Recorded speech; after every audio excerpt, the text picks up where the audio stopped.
Assalamu alaikum YouTube. This is Said Mirza. Today's video I wanted to give you an update on what's going on my side. I've been actually revisiting my book. If you remember, last year I was going to come out with a book called The Theology of the Quran.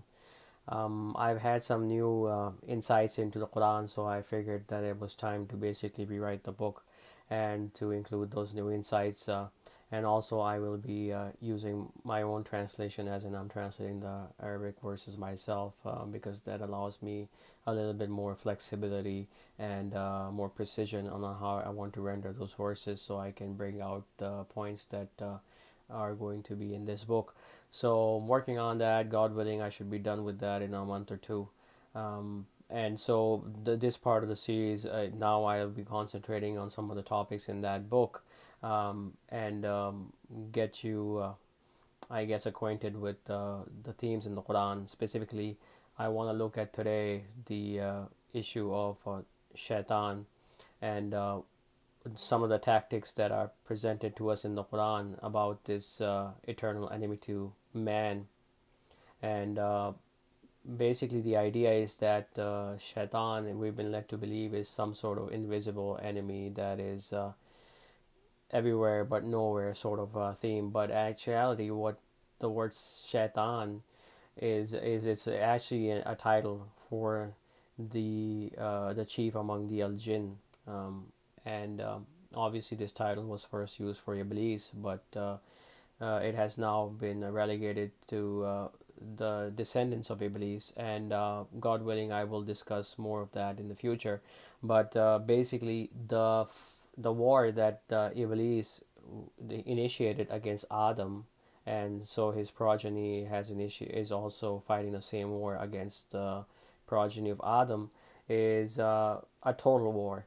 And we read in the Quran in chapter 17, verses 16 and 17, said he, "So for thy leading me astray, I will sit for them on thy straight path. Then will I come to them from between their hands, and from their behind, and from their right hands, and from their left hands. And thou wilt not find the majority of them grateful." Chapter 7, verse 17 and 16. So this is a total war, and his strategy is to attack man from the front and the rear, from his right and from his left, that is, from all sides. And such an all-encompassing attack necessitates that shaitan be granted dominance over the land, ocean, and the sky, and within man. Otherwise, if he does not have dominance over these elements, then he cannot launch an all-out assault against Adam and his progeny. So in this video, we will delve into some of the advice given by God on how to defend from shaitan's attacks. And God willing, in the next video, we will discuss the matrix of control of shaitan, which is his um, system by which he subjugates man from without, from the outside. So I want you to keep in mind that this is a total war, and that shaitan will use every trick in the book uh, and any means at his disposal. And God exhorts the believers to take him and only him as a protector and defender. And we only have this one chance, this life, to redeem our lost station in the garden, from which our father Adam was thrown out because he listened to the temptations of shaitan. We read in chapter 35, verse 6, "Satan is an enemy to you, so take him as an enemy. He only calls his party that they be among the companions of the blaze." And we read in chapter 43, verse 62, "And let not Satan divert you. He is to you an open enemy." So now we move on to some of the exhortations that God has given the believers to prepare them for this fight against this enemy. The first thing is to remember God's holy word. We must always be vigilant in our duty to God, which Brother Gerrans has translated salat as duty. I give him credit for this point. The remembrance of God and His holy words is the best defense against Satan. Those who detach from God's words and follow their vain desires are pursued by Satan to their detriment. We read in chapter 7, verses 175 and 176. And recite to them the report of him to whom we gave our signs, so he detached from them. So Satan followed him, and he was of the astray. And had we willed, we could have raised him with them, but he clung to the ground and followed his desire. So his example is like the example of a dog. If thou pet him, he pants, and if thou leave him alone, he pants. That is the example of a people who deny our signs. So relate the story that they might reflect. The other thing is to not forbid what God has allowed, or to allow what he has forbidden. And here we come to a commonality across all religions. They all have a set of dietary laws, that is, they forbid and allow certain foods. God has prohibited us specific things, and the details of those things can be found in the Qur'an. Only God is the lawgiver. To forbid what God has allowed and allow what God has forbidden is to follow the footsteps of Satan. We read in chapter 2, verses 161 and 169. O mankind, eat from what is in the ground allowed, good, and do not follow the footsteps of Satan. He is a clear enemy to you. He only commands you to evil and indecency, and that you say about God what you know not. And we read in chapter 7, verse 31. O children of Adam, take your adornment near every place of worship, and eat and drink, but be not excessive. He loves not the excessive. The other exhortation is to submit to God alone. While the religion of Islam could have us believe that submission to God means following a certain religion and a certain sect, the Quran does not support this stance. The Arabic word Islam simply means submission. I am indebted to Brother Gerrans for this point. We are to submit to God, something which Satan did not do when he rejected the command of God. So, whoso does not obey the command of God, that is, does not enter in total submission to God, follows the example of Satan. We read in chapter 2, verse 28, O you who believe, enter in total submission, and do not follow the footsteps of Satan. He is a clear enemy to you. Okay, the next one is, do not spend your wealth to be seen by men.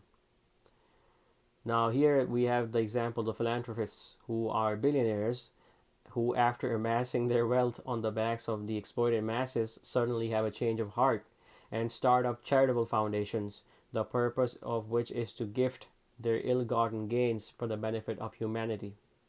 At least that is the story we are regularly told by the media, which they finance.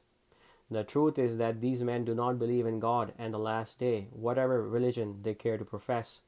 They spend their obscene wealth on planes, yachts, and mansions to be seen by men.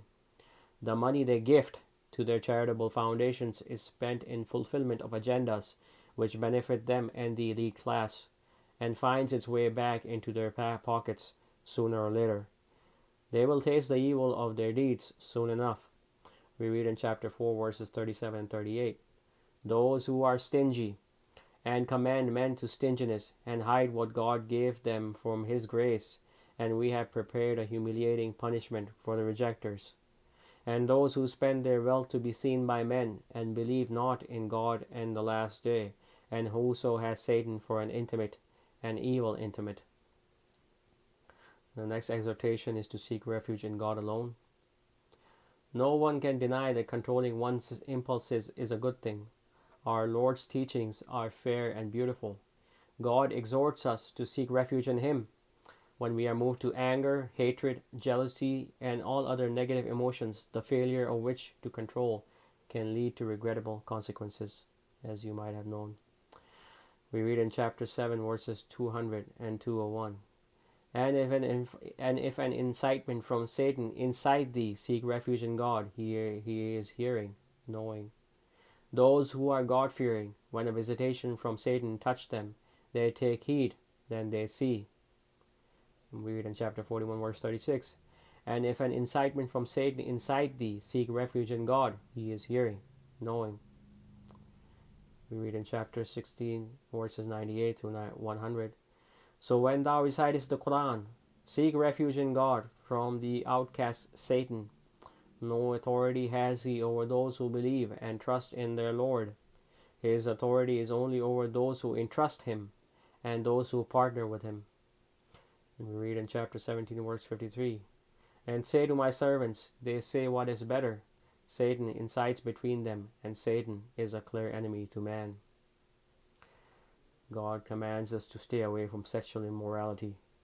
The global spread of pornography has given rise to a sexually degenerate generation. Those who partake in fornication and immoralities are following the footsteps of Satan. It is an evil way which only leads to further degradation of the soul and to viler acts. O you who believe, do not follow the footsteps of Satan, and whoso follows the footsteps of Satan, he commands to indecency and vileness. And were it not for God's grace upon you and his mercy, not one of you would have ever been pure. But God purifies whom he wills, and God is hearing, knowing. This is chapter 24, verse 21. God exhorts us to not forget to remember him. And the day the oppressor bites his hands, saying, Oh, would that I had taken away with the messenger. Oh, woe to me, would that I had not taken such a friend. He has led me astray from the remembrance after it had come to me, and Satan was to man a deserter. And the messenger said, O my Lord, my people took this Qur'an as absurd. This is chapter 25, verses 27 to 30. I want to bring your attention to the usage of the word absurd, which is in Arabic is mahjudan, and is usually translated as deserted or abandoned. But I looked at, actually I found a dictionary that has this word in it. It's by Reverend Hava. It's an old dictionary, but he translates the word, he gives the meaning of the word mahjudan as absurdity, or something that is not coming from a noble source. So in the context of the Quran, if you read, it says that the disbelievers, one of the things they said was that why was this Quran not sent down upon a great man of the two cities, and why, as in why is this coming to an ordinary man, and they also made the charge on Muhammad that these are all just tales of the ancients, and that's what the word Mahjuran means, that the people in his time, in Muhammad's time, thought that the Quran was full of absurdities, full of basically ancient tales and things that had no relevance to their day and age. And this is exactly what the Muslims think about the Quran. They don't think that it has any relevance to this scientific age that we are in. We read in chapter 58, verse 19, Satan has gained mastery over them and made them forget God's remembrance. Those are Satan's party. Verily, Satan's party, they are the losers.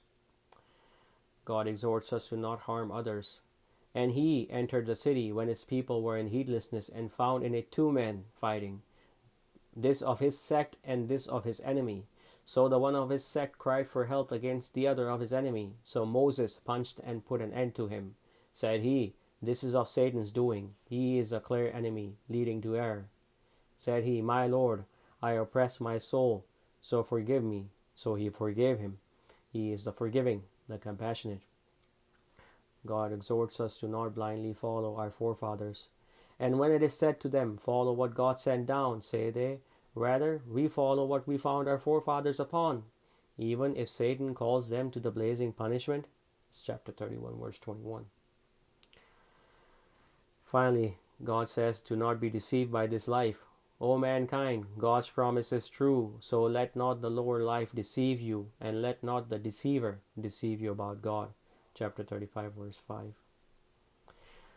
While the primary desires of safety, hunger, and procreation are God-given, and God has allowed us a lawful way to satisfy them, Satan works to decorate and strengthen and embellish these desires. A man of God must, therefore, always be vigilant in controlling his primary desires instead of them controlling him. While most men are aware of the need to control their desires, few put in the effort to master them. Most men go through life dimly aware that by obeying their desires, they are obeying Satan. And even few of them realize that the system that they are born into, serve, and die in is itself Satan's matrix of control, a topic which we will go over in the next video, God willing. Anyway, that's it for now. Hope everyone is doing well. Peace and God bless.